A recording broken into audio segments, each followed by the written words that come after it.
Bismillahirrahmanirrahim. Alhamdulillahirabbil alamin wassalatu wassalamu ala al-mab'uthi rahmatan lil alamin nabiyyina Muhammadin wa ala alihi wa sahbihi wa man tabi'ahum bi ihsanin ila yaumiddin. Amma ba'd. Alhamdulillah, kita masih melanjutkan pelajaran kita masih dalam baca kitab Qawaidul Usul wa Ma'aqidul Fusul karya al-Imam Al-Allamah Abdul Mu'min ibn Abdul Haq Al-Baghdadi Al-Hambali rahimahullahu ta'ala. Taib. Thumma qala rahimahullahu ta'ala fa in dalla ayil lafzu ala mafhumatin aktsara min wahidin mutlaqa fa'amun. Paham ini? Kemudian kata beliau, apabila lafaz menunjukkan atas banyak makna, mafhumat ay ma'ani, lebih daripada satu secara mutlak, maka lafaz itu namanya am. Sekarang beliau masuk ke dalam pembahasan tentang lafaz umum, yang dimana pembahasan ini termasuk dari pembahasan yang paling pentingnya dan bisa kita katakan salah satu dari inti pembahasan dalam ilmu usul fikih. Dan juga masih masuk dalam pembahasan dalalatul alfaz, penunjukan lafaz. Nah, ini paling pentingnya tentang am, khas, mutlak, muqayyad, dan beliau akan susul pembahasan yang lainnya setelah ini. Beliau mulai dan buka bab ini dengan pembahasan tentang al-am, lafaz umum. Sebagaimana yang telah kita jelaskan berulang kali, kenapa pembahasan ini penting? Karena dari sinilah nanti kita bisa memetik suatu hukum. Ya kan? Karena ketika kita ingin mengambil hukum dari suatu dalil, misalkan dalil ini datang dengan perintah, berarti kesimpulannya kalau ada perintah maka hukumnya wajib. Kita juga perlu tahu wajibnya ini bagi siapa saja.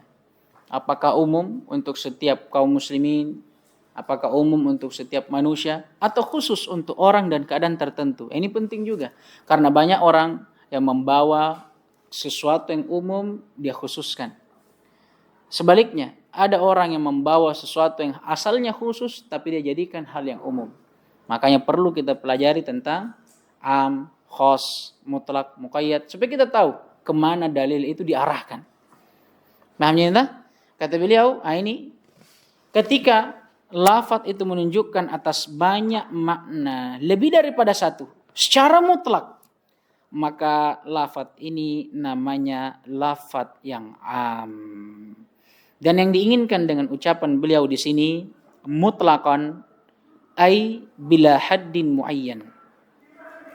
Mutlaqan bila haddin muayyan. Nah, ini maknanya. Jadi lafaz umum dia adalah lafaz yang menunjukkan atas banyak makna lebih daripada satu dan tidak dibatasi dengan batas tertentu. Itu am. Paham ji? Sebagaimana contoh-contoh yang telah berlalu. Akrim at-tullaba. Kata at-tullaba ini dia adalah lafaz menunjukkan atas banyak mafhumat, banyak makna. Bukan berarti banyak maknanya, tapi apa maksudnya? Penunjukannya, mufradnya itu banyak yang mencakup di dalamnya. Paham tidak ini? Banyak yang dicakup di dalamnya dan banyaknya ini tidak terbatas. Ini namanya lafaz am. Waqad haddahu qaumun, sekelompok manusia telah memberikan definisi yang lainnya. Berarti ini definisi yang lain dari lafaz am. Bi annahu, bahwasanya lafaz yang umum itu adalah al-lafdzul mustagriq lima yasluhu lahu. Dia adalah lafaz yang memasukkan, mencakup setiap apa yang cocok dengannya. Dia adalah lafaz yang memasukkan setiap makna yang cocok dengannya. Sama aja sebenarnya. Dan definisi ini disebutkan oleh para syurah, ini definisi yang terbaiknya terhadap lafaz umum. Nah, ini definisi yang terbaiknya terhadap lafaz yang umum dan lebih jelas. Nah, ini dan lebih jelas daripada definisi yang sebelumnya. Taib. Dan maknanya ma'ruf ya. Kalau kita katakan lafaz itu umum, dia adalah lafaz yang menunjukkan atau mencakup setiap makna yang cocok dengannya, Maka ketika saya mengatakan akrimit tullaba, maka setiap makna yang cocok dengan kata tullab, siapa saja, masuk di dalam lafaz umum. Nah ini dia. Wa huwa min awaridil alfaz, fahuwa haqiqatun fiha ay fil alfaz, wa majazun fi ghairiha. Masalah sebenarnya ini, tapi ini masalah kalamiyah, masalah yang sebenarnya dibahas oleh para ahlu kalam, yang disebutkan oleh para syurrah la faidata fih. Tidak ada sebenarnya faidahnya. Kenapa? Karena ini hanya akan menyebabkan perdebatan saja yang tidak berujung. Masalahnya adalah apakah umum ini adalah sifat untuk lafaz, apakah sifat untuk makna. Paham ini? Ketika saya mengatakan akrimit tullabah, paham ini? Ini kan maknanya umum. Sekarang umum ini, apanya yang umum? Lafadznya kah yang umum atau maknanya? Nah ini yang jadi masalah. Paham ini? Sebagian orang ada yang mengatakan ini adalah sifat, awarid di sini sifat maknanya. Sebagian orang ada yang mengatakan ini termasuk dari awarid al-lafadz atau sifat-sifat dari lafadz. Berarti ketika kita mengatakan akrimit tullaba, yang umum di sini adalah apa? Lafadz tullab ini lafadz umum namanya. Sebagiannya ada yang mengatakan akrimit tullaba, yang umum adalah apa? Makna yang terkandung di dalamnya. Bingungnya antum tuh? Paham tidak ini? Kata Syekh Ibnu Utsaimin, ini tidak ada faidahnya. Wa illa, ketika kita mengatakan akrimit tullaba, ini umum, mau kita katakan yang umum adalah lafadznya, maka sekaligus pasti yang umum juga maknanya pasti umum juga. Demikian pula kalau kita mengatakan akrimit tullaba misalkan, maknanya umum, ya otomatis lafadznya juga umum. Ini saling mengharuskan. Masa ada lafadz yang umum tapi maknanya khusus? Atau ada lafadz yang khusus maknanya umum? Paham tidak ini? Ya, makanya kalau kita mengatakan ini sifat dari apa? Lafadz atau makna? Ya sama. Ini sifat dari lafadz sekaligus makna. Karena kalau kita mengatakan lafadz itu umum, ya pasti maknanya juga umum. Paham tidak? Adapun orang-orang mutakallimah, mereka mengatakan bahwa umum ini sifat dari lafadz. Maka ketika kita mengatakan akrimit tullaba, lafadz ini maka kata beliau fahuwa haqiqatun fiha.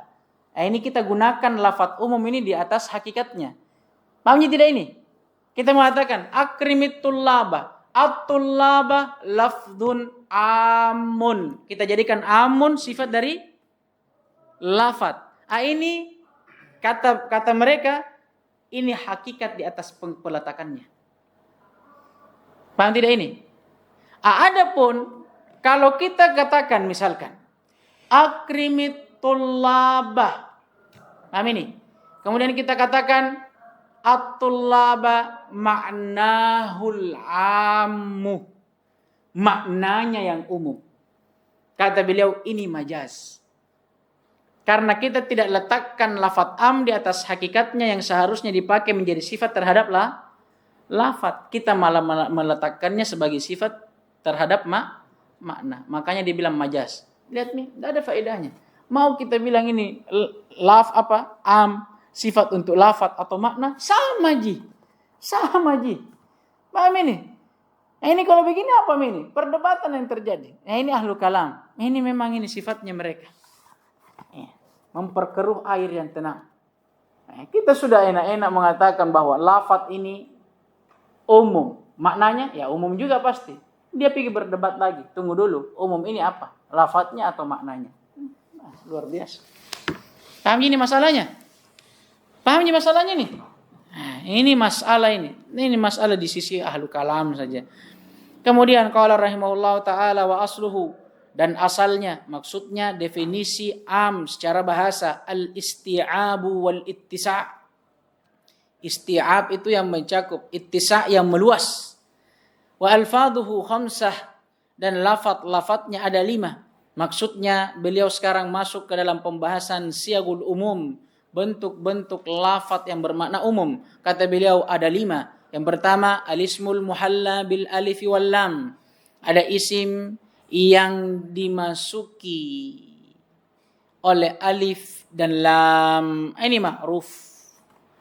Disebutkan oleh para syurrah, lam yang diinginkan di sini atau alif dan lam diinginkan di sini adalah apa? Alif lam al-istighraqiyah, sebagaimana dalam kitab yang telah berlalu. Paham ini? Dan disebutkan juga oleh para syurrah, lafaz atau isim yang kemasukan al di sini, baik dia mufrad atau baik dia jamak, maka sama. Selama alnya istighraqiyah menunjukkan makna umum, karena yang menjadi inti yang menyebabkan lafaz bermakna umum di sini bukan isimnya, tapi alnya.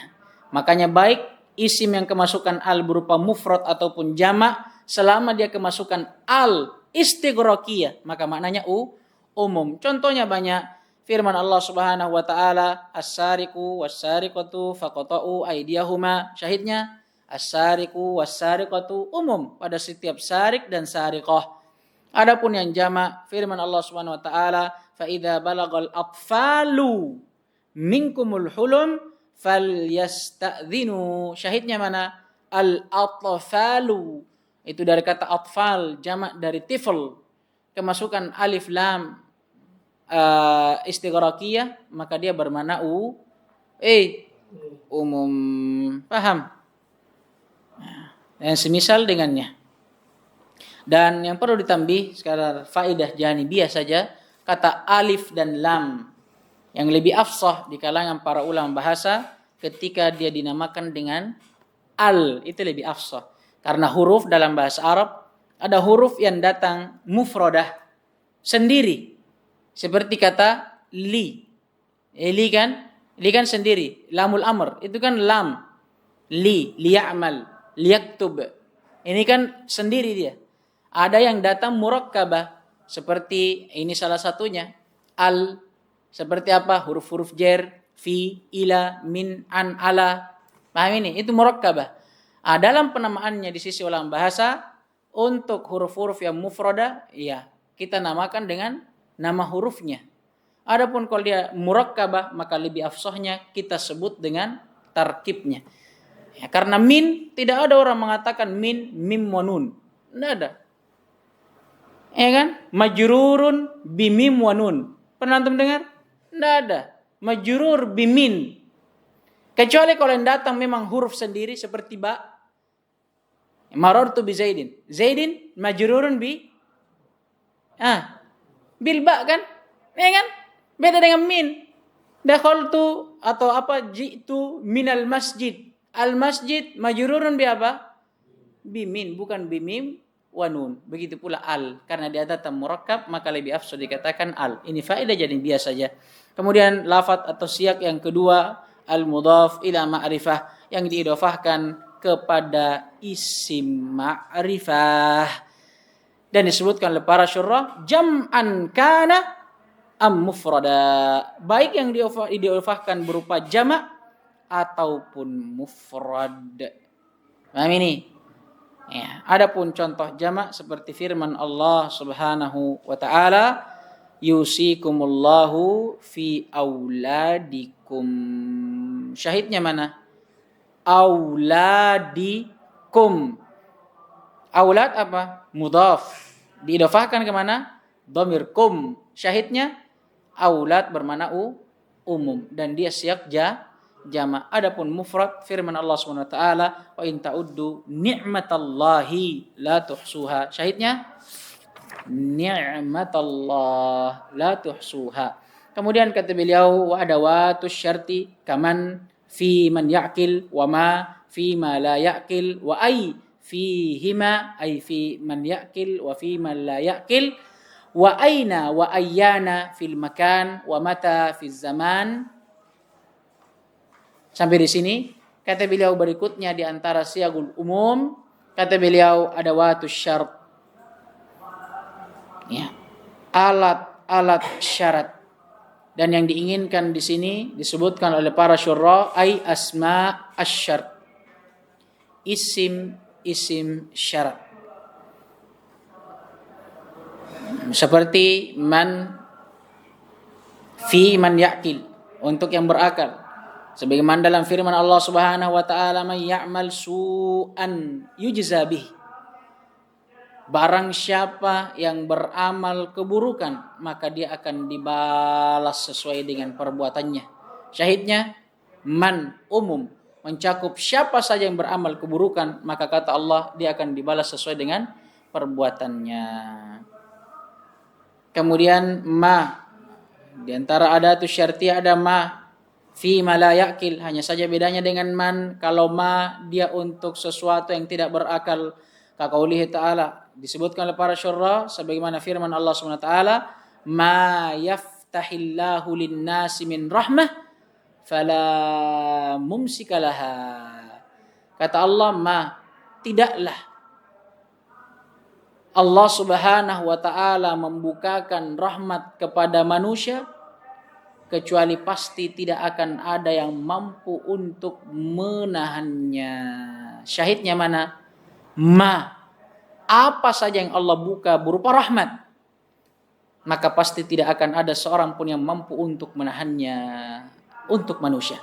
Syahidnya ma, ini untuk yang tidak berakal. Kenapa? Karena ma ini sifat terhadap rahmah. Ya. Tidaklah Allah membukakan sesuatu kepada manusia berupa rahmat.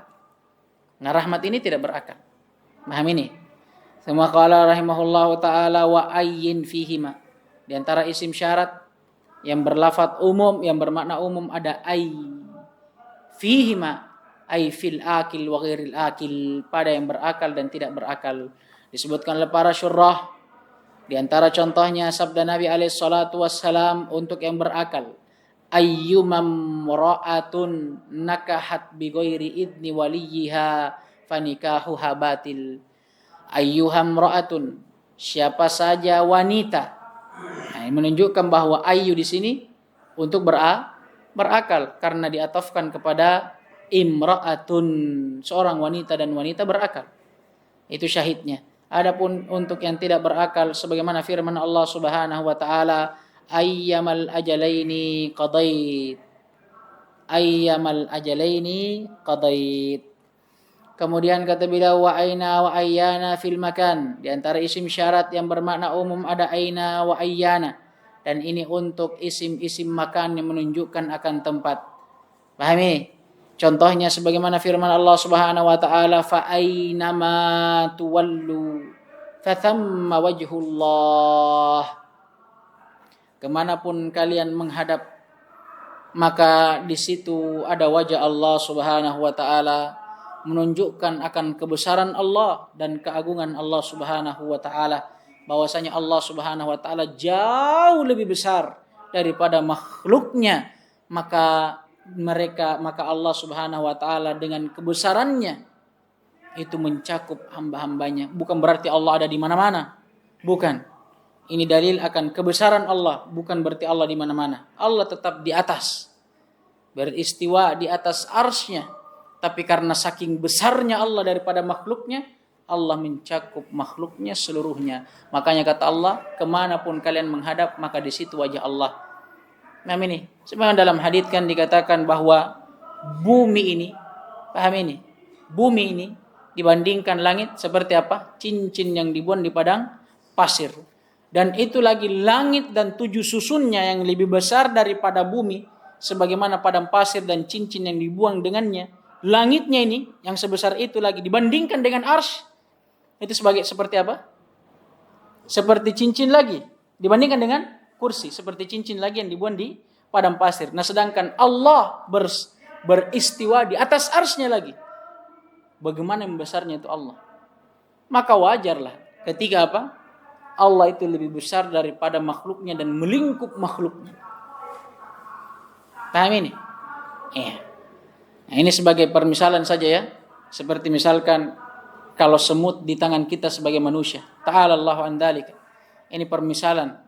Kalau semut di tangan kita ini, kemudian kita angkat, kemana saja semut itu menghadap, maka pasti apa yang dia lihat? Kita. Saking besarnya kita dibanding mereka. Demikian pula kita manusia ketika kita lihat bulan, di mana saja kita pasti kita lihat bulan ketika kita menengok ke atas. Paham ini? Nah, itu menunjukkan akan besarnya bulan. Bukan berarti bulan ada di mana-mana. Satu di bulan, satu ton di matahari. Tapi karena besar sekali, dimanapun kita melihat pasti ada bulan dan matahari. Paham ini tak? Nah, dan Allah itu jauh lebih besar daripada itu. Kama qala rahimahullahu taala, wa mata fiz zaman. Wa mata fiz zaman. Contohnya atau aina dulu ya. Nah, aina kata beliau contohnya ayyana. Ayyana tusafir usafir. Adapun mata fiz zaman, ada mata untuk menunjukkan waktu. Contohnya ucapan seseorang disebutkan oleh para ulama, mata tusafir usafir, sama saja. Maknanya umum ya. Tahu je makna umum itu? Seperti aina, kemana saja.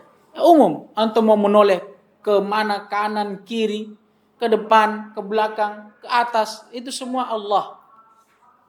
Maksudnya saking besarnya Allah Subhanahu wa taala. Sama juga firman Allah Subhanahu wa taala, ainama takunu yudrikkumul maut. Ya, kemanapun kalian berlari, kematian akan mendapati kalian. Umum kemana di sini? Kemana saja? Umum. Sama seperti mata. Ya, kapan engkau pergi, aku pergi. Ya kapan saja. Mau besok, mau sekarang, mau 2 hari ke depan, umum. Amin. Kemudian wa kullun wa jami'. Ini berikutnya. Sudah berapa itu? Yang keempat ini kan? Yang keempat. Yang keempat ada lafaz kullun wa jami'. Dan kullun disebutkan oleh para ulama, para syurrah, min aqwa siyagil umum. Min aqwa siyagi al-umum. Adapun jami' fahuwa mithluh. Dia semisal dengan kul, maknanya sama. Contohnya banyak. Firman Allah Subhanahu wa taala, wa kulluhum atihi yaumal qiyamati farda. Dan setiap dari mereka, kata Allah, dari hamba-hamba Allah akan datang menghadap kepada Allah pada hari kiamat dalam keadaan bersendiri. Banyak lagi. Sabda Nabi alaihi salatu wassalam, kullukum ra'in wa kullukum mas'ulun an ra'iyatihi. Al-hadits. Setiap apa yang datang dengan lafaz kul, antum cari saja dalam ayat, dalam itu semua maknanya umum. Begitu pula lafaz jami'. Ya kan? Lafaz jami' juga masuk di dalamnya. Contohnya banyak ya. Apa coba contohnya kalau jami'?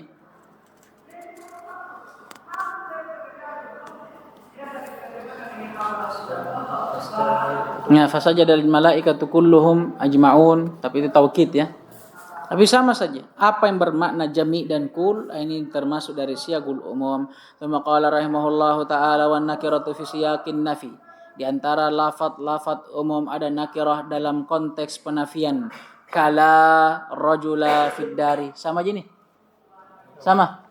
Bilang ya kalau ada perbedaan cetakan ya, bilang ke. Hah? Kul, kemudian jami, sama aja. Yang penting sama-sama gitu.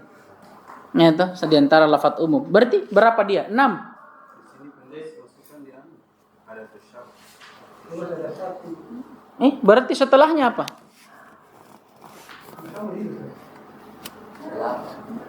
Tidak tadi bilang yang kul itu berapa? Keempat. Hah? Masalahnya dia bilang kan wa alfaduhu khamsah. Kita hitung. Khamsana. Pertama, al-ism al-muhalla bil alif wal lam. Yang kedua, al-mudhaf ila ma'rifah. Yang ketiga, ada watus syarat. Kemudian beliau sebutkan semuanya. Nah, kalau kita masukkan kul dan jami ke ada watus syarat, berarti masih 3 toh? Kemudian beliau bilang apa? Nakira fi siyakin nafi kala rajula fid dar. 4. Nah langsung setelah beliau itu bilang qala al-Busti.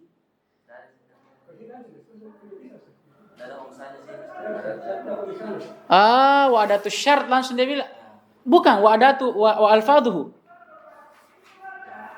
Ada. Langsung bersambung. Halaman berapa itu? Masalah 168.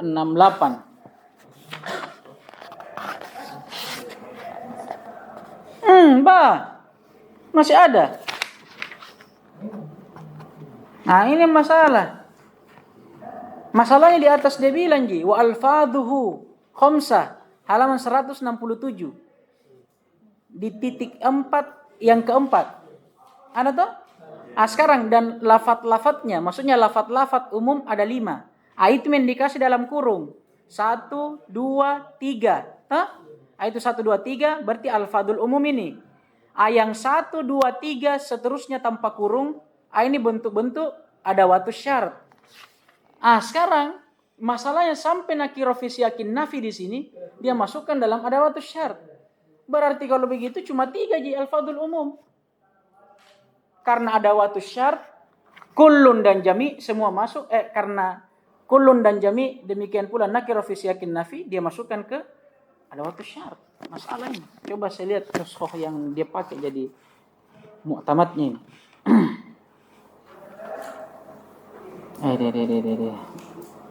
Kenapa setiap apa-apa harus ada iklan? La haula wala quwwata illa billah. Iklan game poin. Sekarang kita lihat apa yang diucapkan beliau di sini.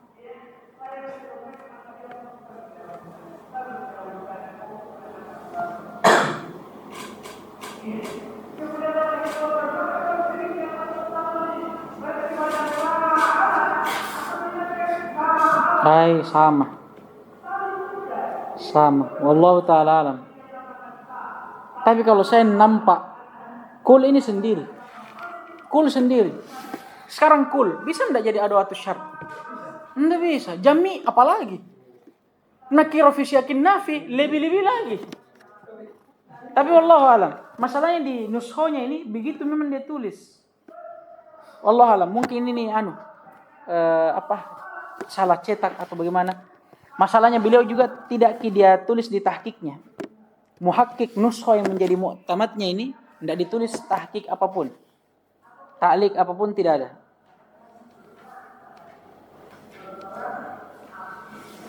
Wallahu alam. Tapi yang nampak itu. Apalagi korinahnya kan wa alfaduhu khamsah. Ini korinah. Coba tidak ada itu mungkin. Wa alfaduhu minha. Mungkin. Tapi masalahnya dia bilang khamsah. Baik, kita lanjut. Tsumma qala rahimahullahu ta'ala wan nakiratu fi siyakin nafi. Di antara lafaz-lafaz umum ada lafaz nakira dalam konteks penafian, seperti ucapan seseorang la rajula fid dari, tidak ada seorang lelaki pun di dalam ruangan itu. Dari mana kita terjemahkan tadi seorang lelaki pun? Karena dia nakirah, rajulun. Siaknya apa? Penafian. Mana penafiannya? La. Dan contoh ini banyak sekali. Di antaranya firman Allah Subhanahu wa taala, "Wa ma min ilahin illallah wa la tusyriku bihi syai'a." Dan banyak lagi yang semisal dengannya. "Wa la yadlimu rabbuka ahada." Dan yang semisal dengannya. Banyak. Baik. Dan di antara faedah disebutkan oleh para syurah, di antara bentuk nakirah yang juga bisa menjadi lafaz umum, itu ketika dia datang dalam konteks nahi. Seperti yang kita bacakan tadi ya. Fala tad'u ma'allahi ahada wa la tusyriku billahi syai'a, dan yang semisal dengannya. Demikian pula kalau dia datang dalam konteks syarat, sebagaimana firman Allah Subhanahu wa taala, "Wa in ahadum minal musyrikin istajaraka fa'ajirhu hatta yasma'a kalam Allah." Paham ini? Ini banyak. Atau dia datang dalam bentuk istifham ingkari, sebagaimana firman Allah Subhanahu wa taala, "Man ilahun ghairullah ya'tikum bihi." Paham? Ini sudah lewat di mana? Al-usul min ilmil usul. Hanya saja tambahan disebutkan oleh para syurah, kalau nakira datang dalam siyak imtinan, penjelasan tentang nikmat, ini juga menunjukkan akan makna umum. Contohnya firman Allah Subhanahu wa taala, wa anzalna minas sama'i ma'an tahura. Dan kami telah turunkan dari langit ma'an tahura, air yang suci. Sebagai bentuk apa? Nikmat bagi manusia. Nah, berarti nakiroh di sini, ya kan? Ma'an tahura. Nah, ini air yang suci. Ini Allah apalagi namanya? Jelaskan dalam konteks apa? Imtinan, pemberian nikmat. Berarti makna di sini umum, menunjukkan bahwa setiap air yang Allah turunkan dari langit itu suci. Apa saja bentuknya. Pahamnya ini tak? Taib. Kemudian qala rahimahullah, qala al-Busti rahimahullah, salah seorang ulama juga mengatakan, nah ini faidah, al-kamilu fil umumil jami' fil umumi al-jama'. Ini sama di nuskhonya. Taib, al-kamilu fil umumi al-jama' liwujudi suratihi wa ma'nah wal baqi qasirun liwujudihi fihi maknan la suratan. Kata beliau, yang paling sempurna dari al-umum, maksudnya al-umum dari siyagul umum yang telah berlalu yang 5 adalah al-jama', lafaz jama'. Paham ini? Lafaz jama'. Kenapa? Liwujudi suratihi wa maknah. Ay liwujudi suratil umum wa maknahu. Karena terdapat pada lafaz jama' itu bentuk dan makna umum. Wal baqi, adapun yang sisanya, maksudnya selain daripada lafaz jama', maka ini qasir, tidak sempurna. Tetap dia menunjukkan makna umum, tapi yang dibahas di sini dari sisi kuatnya atau lemahnya, atau yang mana yang lebih kuat dibanding yang lainnya. Maka yang paling kuat dan paling sempurnanya adalah lafaz jama'. Adapun yang sisanya selain daripada jama' tetap menunjukkan makna umum, tapi qasir, tidak seperti lafaz jama'. Paham ini? Kenapa? Karena liwujudihi ay liwujudi al-umumu fihi ay al-umumi fihi maknan la suratan. Karena pada lafaz yang selain jama' itu betul terdapat keumuman, tapi hanya dari sisi makna, tidak dari sisi bentuk. Contoh, kalau saya mengatakan akrimil muslimin, akrim al-muslimin, dengan saya mengatakan akrim ar-rijal atau akrimir rajul, misalkan. Kalau saya mengatakan akrimil muslimin, ini umum. Paham ini? Berbeda kalau saya mengatakan akrim ar-rajula. Paham tidak? Atau akrim al-insana. Paham tidak ini? Kalau lafaz muslimin yang jadi kenapa dia menjadi lebih sempurna? Karena kalau kita lihat dari lafaznya umum memang. Maknanya umum juga. Paham tidak ini? Berbeda kalau lafaz rajul. Karena rajul maknanya umum, kemasukan apa? Alif lam. Tapi kalau kita lihat bentuknya tidak jamak, tidak menunjukkan akan umum. Hanya saja ini masalah sebenarnya masalah yang tidak terlalu memiliki faedah di dalamnya. Al-muhim semuanya bermakna umum. Ya. Adapun kalau kita mau mengatakan yang mana yang lebih kuat keumumannya dibandingkan yang lainnya, ya mungkin kita bisa mengatakan lafaz jamak itu lebih kuat. Tapi di luar daripada itu ya semuanya menunjukkan makna umum. Tsumma qala rahimahullahu taala wa ankarahu qaumun fi ma fihi al-alif wal lam. Dan sebagian atau sekelompok manusia mengingkari, maksudnya mengingkari keumuman pada apa yang terdapat alif lam padanya. Sekarang beliau mulai masuk dalam pembahasan baru. Setelah beliau menjelaskan tentang apa itu lafaz umum, bagaimana bentuk-bentuknya, sekarang beliau akan membawakan atau menukilkan suatu permasalahan di sisi para ulama tentang lafaz-lafaz umum yang diperselisihkan akan penunjukannya terhadap makna umum. Namun sebenarnya setiap dari perselisihan dan pengingkaran yang beliau nukilkan di sini terhadap lafaz-lafaz umum yang beliau sebutkan, tidak ada di antara satu pun pendapat dari yang beliau sebutkan yang kuat dalilnya. Semuanya lemah. Ya kan? Hanya saja kita akan membacakan apa yang beliau nukilkan insyaallah taala dan kita akan lanjutkan di pertemuan berikutnya. Naktafi bihadzal qadr subhanakallahumma wa bihamdik asyhadu an la ilaha illa anta astaghfiruka wa atubu ilaik. Waffaqallahu jami'a lima yuhibbu wa yarda. Wa itina al-afiyata wassalama innahu waliyyu dzalika wal qadiru alaihi walhamdulillahi rabbil alamin.